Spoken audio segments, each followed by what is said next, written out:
Halo semuanya, selamat datang kembali di channel ini. Jumpa lagi dengan saya Vicky Himpong. Semoga kalian semua selalu dalam keadaan yang sehat. Ya, video kali ini kita akan membahas eksklusif tentang berita keputusan MK yang akhirnya menolak gugatan tuduhan kepada pasangan Prabowo Gibran yang melakukan kecurangan dalam pemilu. Ya, dalil-dalil yang mereka kemukakan itu tidak terbukti dan sebanyak 5 hakim MK yang menolak. Dan kita akan sama-sama menyaksikan cuplikan video bagaimana reaksi dan respon mereka yang gagal, yang kalah. Akan seperti apakah reaksi dan emosi mereka ya. Kita akan segera untuk bahas videonya satu persatu tanpa perlu banyak basa-basi lagi. Let's go teman-teman ya. Mumet dase Anis pemain.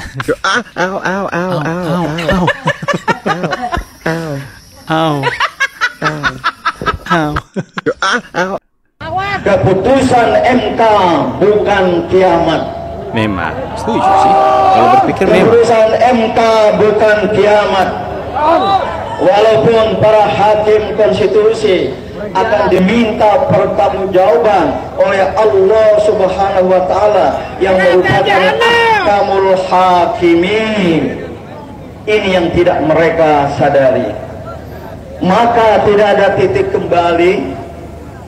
Saudara-saudara, saya terus terang yang selama 30 tahun kalah ya 2010 dan sebelumnya berjuang untuk mengubah skrup kecil, yaitu undang-undang yang bertentangan dengan konstitusi, jumlahnya 115 sampai 2005 baru 5 undang-undang yang kita ajukan. Memang ya teman-teman, memang ini memang belum kiamat. Keputusan MK, siapa bilang keputusan MK itu adalah kiamat? Siapa bilang? Nggak ada yang bilang itu, Pak.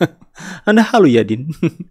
Tapi keputusan MK adalah final dan tidak ada upaya lagi untuk menyengketakan hasil pemilihan umum Pilpres ini. Tidak ada upaya lagi mereka untuk menggugat kemana lagi, sudah tidak ada. Keputusan MK sudah final. Kiamat bagi kalian semua yang tidak menerima kekalahan. Oke, ini ya, MK resmi menolak seluruh gugatan 01 dan 03 pada Pilpres 2024. Prabowo Gibran resmi menjadi presiden dan wakil presiden Republik Indonesia. And I am so proud about that, guys. Bagian pertama gini, saya mungkin asumsi dulu. Ini provokator nih. Ketua Mahkamah Konstitusi Pak Soehartoyo masih berpihak dan berpijak pada dissentingnya pada putusan nomor 90, maka dipastikan permohonan kami dikabulkan. Kasihan Karena posisinya kan jadi 4-4. Ya kan? Salah satu dalil yang kami ajukan itu berkaitan dengan apa yang disebut dengan prosedur pendaftaran itu.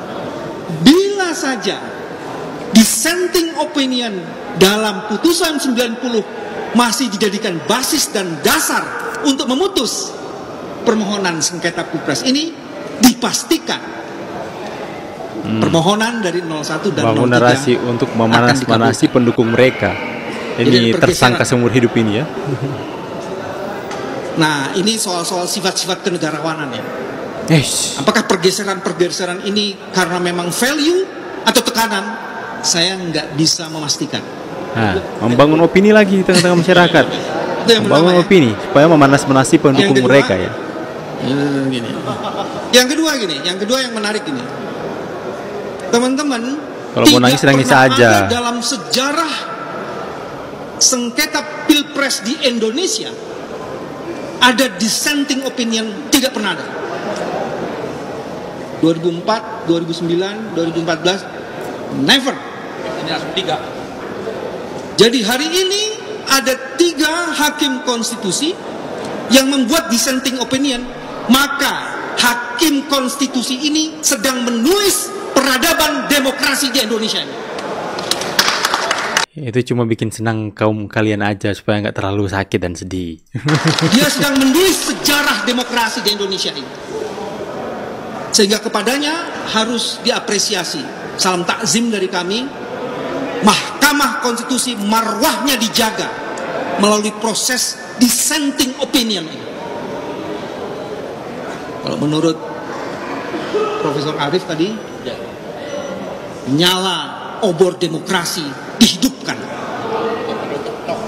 Nah, untuk menutupi noktah dalam kanvas hitam demokrasi. Itu pernyataannya itu ya. Jadi poin yang kedua itu yang teman. Dan tentu kami mengucapkan selamat bekerja untuk pemenang dan mudah-mudahan PR bangsa ke depan bisa segera diselesaikan. Akan tadi Pak Arief sampai mengabulkan. Maka artinya nurani hakim punya ruang sendiri untuk bisa mengekspresikan dalam bentuk putusan. Dan saya kira ini adalah proses panjang yang harus kita hormati. Saya dan Pak Mahfud tinggal hari ini saja akhir dari sebuah perjalanan. Maka apapun keputusannya kami sepakat dari awal untuk menerima, maka kami terima. Dan tentu kami mengucapkan selamat bekerja untuk pemenang dan mudah-mudahan PR bangsa ke depan bisa segera diselesaikan. Hari ini dolar menguat, rupiah jatuh. Hari ini ada perang ya yang bisa bertambah dengan titik depan yang makin banyak. Harga minyaknya naik, terus kemudian kebutuhan pangan mesti dicukupi. Saya kira itu PR yang jauh lebih penting untuk segera diselesaikan daripada sekedar kita berdebat yang tidak usai terkait dengan hasil ini. Itu kira-kira. Kenapa? Oh ya, kalau itu nanti ruang di parlemen. Politik. Ya. Kalau hukumnya kami ada di sini. Ya, Prof Mahfud sebagai mantan ketua. Dan tentu emang sampai nggak mau menyebutkan nama Pak Prabowo dan Gibran ya. Selamat untuk para pemenang. Sampai 2 kali dikatakan selamat untuk para pemenang. Nggak mau dengan legowo selamat buat Pak Prabowo dan Gibran sudah. Ya, kalau dari awal udah seperti ini kan damai. Tapi selamat buat para pemenang, tapi ada embel-embel di belakangnya ya. Yang mengatakan hari ini dolar naik, rupiah jatuh ya. Seperti ada kesan-kesan kalian gak bakalan mampu sih. Ya kayak gitu ya teman-teman. Ya udah terlihatlah kebelintinya seperti apa.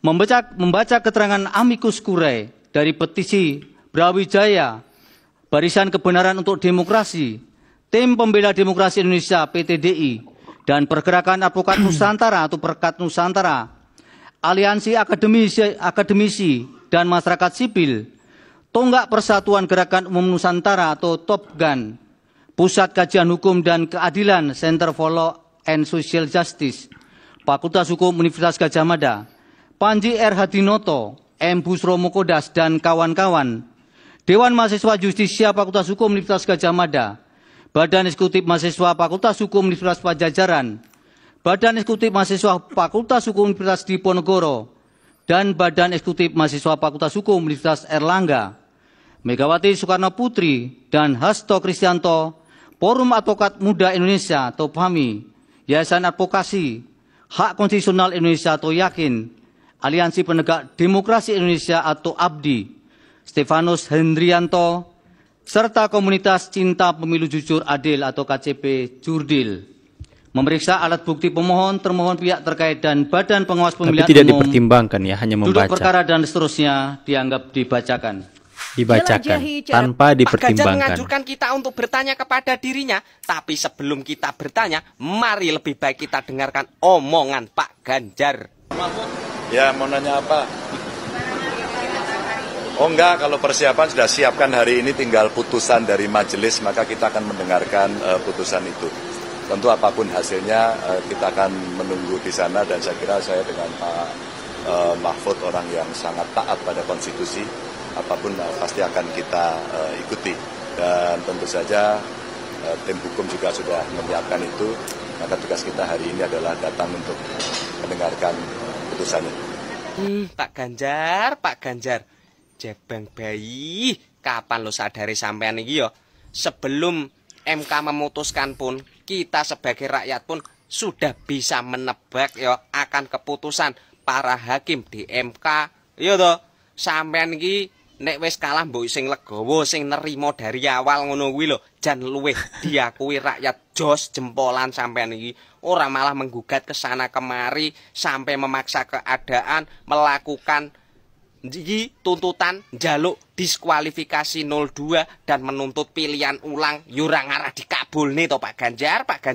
Terus aku tak takon, ya toh, setelah tuntutan dan gugatanmu tidak dikabulkan di MK, ya toh, kamu akan menuntut di mana lagi? Kamu akan meminta pertolongan siapa lagi setelah hak angket gak dikabulkan? Ya toh, setelah gugat di MK ditolak, selanjutnya kamu akan kemana Pak Ganjar? Aku tak takon iki lho ya, tolong dijawab. Para ganjaris iki nek tahu ya, tolong. Ya, saya kok heran sama Pak Ganjar ya. Tahu-tahu ujungnya hasilnya bakalan kalah. Kenapa Pak Ganjar nggak menunjukkan sikap kesatria saja, sikap legowo, supaya masyarakat bisa memberikan simpati dari situ ya. Tidak semua masyarakat yang akhirnya agak enek dengan sikap-sikap seperti ini ya. Ya mungkin kan masih banyak lagi. Mungkin di 4 tahun, 5 tahun ke depan akan adakan pemilihan lagi. Pak Ganjar kan bisa maju lagi kan. Bisa maju lagi dan mungkin bisa menabung simpati masyarakat. Contoh saja AHY, ya AHY kalah dalam kontestasi pemilihan gubernur dan capres waktu lalu ya. Dan AHY menunjukkan sikap kesatria. Dia mengatakan kami menerima kekalahan dan mengucapkan selamat kepada pihak yang menang dan sebagainya tanpa ada gugatan-gugatan seperti itu. Akhirnya apa? AHY mulai mendapatkan kepercayaan masyarakat sampai hari ini. Itu teman-teman loh. Jadi perjalanan panjang, rekam jejak digital sudah terekam sampai hari dan itu akan diakses sampai selamanya. Masyarakat akan menilai. Masyarakat sekarang ini masyarakat yang pintar dalam menimbang-nimbang sesuatu. Aku tidak mau beria-ria dan tidak mau tertawa terbahak-bahak atas penderitaan orang lain. Aku hanya ingin memberikan simpati yang mendalam kepada pihak Pak Anies. Ya, semoga yang tabah ya Pak. Semoga kalau sakit kepala minum saja bintang 7 ya Pak Anies ya. Saya tidak mau menjadi bagian orang yang mengejek ya. Adanya putusan MK nomor 2 tahun 2023 yang menyatakan adanya pelanggaran berat etik dalam pengambilan putusan Mahkamah Konstitusi nomor 90 tidak serta-merta dapat menjadi bukti yang cukup untuk meyakinkan mahkamah bahwa telah terjadi tindakan nepotisme yang melahirkan abuse of power presiden dalam perubahan syarat pasangan calon tersebut. Terlebih, kesimpulan putusan MK nomor 2 tahun 2023 itu sendiri yang kemudian dikutip dalam putusan Mahkamah nomor 141 tahun 2023 antara lain telah menegaskan MK tidak berwenang membatalkan keberlakuan putusan Mahkamah Konstitusi. Dalam konteks perselisihan hasil pemilu, persoalan yang dapat didalilkan bukan lagi mengenai keabsahan atau konstitusionalitas syarat, namun lebih tepat ditujukan kepada keterpenuhan syarat dari para pasangan calon peserta pemilu. Dengan demikian, menurut Mahkamah tidak terdapat persoalan atau permasalahan dalam keterpenuhan syarat tersebut bagi Gibran Rakabuming Raka selaku calon wakil presiden dari pihak terkait dan hasil verifikasi serta penetapan pasangan calon yang diberlakukan. Nahan malu. Oke. Bang Hotman Paris memang paling berani. Meledak banget pokoknya. Sejak awal pemeriksaan saksi dan bukti, saya curiga kepada 2 hakim. Saya selalu bisik-bisik. Kenapa itu orang kalau ada bukti yang kira-kira menguntungkan 01, 03 langsung dicecah. Kalau itu merugikan 02. Saya dari awal sudah mengatakan pasti nanti ini akan disenting, yaitu Prof mengatakan pasti disenting. Nggak apa-apa, ini tak mencoba saya pribadi ya. Kita kenapa? Siapa yang doleguin?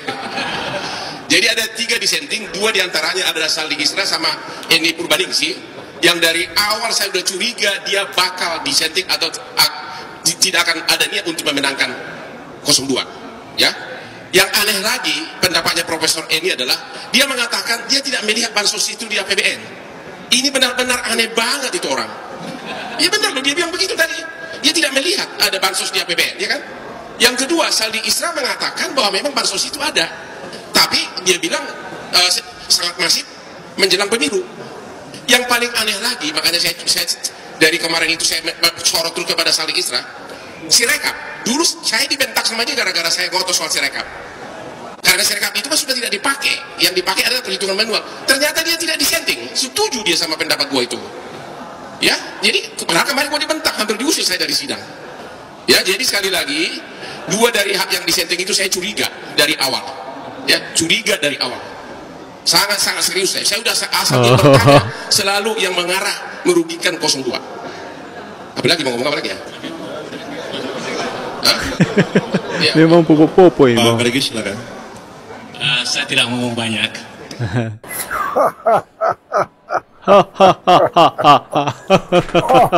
Sebenarnya tidak tepat dan tidak pada tempatnya apabila mahkamah dijadikan tumpuan untuk menyelesaikan semua masalah yang terjadi selama penyelenggaraan tahapan pemilu. Apabila tetap diposisikan untuk menilai hal-hal lain, sama saja dengan menempatkan mahkamah sebagai keranjang sampah untuk menyelesaikan semua masalah yang berkaitan dengan pemilu di Indonesia. Emangnya kalian pikir MK keranjang sampah? Betul kan kata saya apa? Gugatan ditolak. Ketawanya mengejek sekali. Emangnya MK keranjang sampah. Tuh, itu komentar hakim. Emangnya MK keranjang sampah. Semua urusan dilempar ke MK. MK hanya mengurusi persengketaan hasil pemilu. Itu aja. Emangnya MK keranjang sampah. Ketawanya itu Pak. Ketawanya itu mengejek sekali ya Bapak. Benar kan kata saya? Pasti banyak pendukung 02 yang ketawa seperti itu.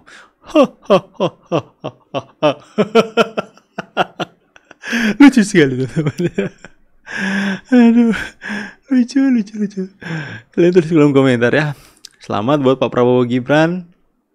Sudah sah dan sudah melewati berbagai macam badai ujian yang teruji. Ya, ketika menjelang MK ada gerakan aksi yang mau dilakukan oleh pendukung 02 yang bisa saja ditunggangi oleh orang-orang yang berniat untuk mengkacau walaukan agar supaya keputusan MK tidak terjadi. Pak Prabowo itu benar-benar mengerti situasi, memahami, dan cepat melakukan pergerakan. Jangan ada aksi. Luar biasa kan? Untung pendukung Prabowo ini tertib, gak anarkis sama seperti pendukung siapa guys ya. Tulis kolom komentar. Saya Vicky mau pamit dulu, see you on the next video and God bless you. Bye guys.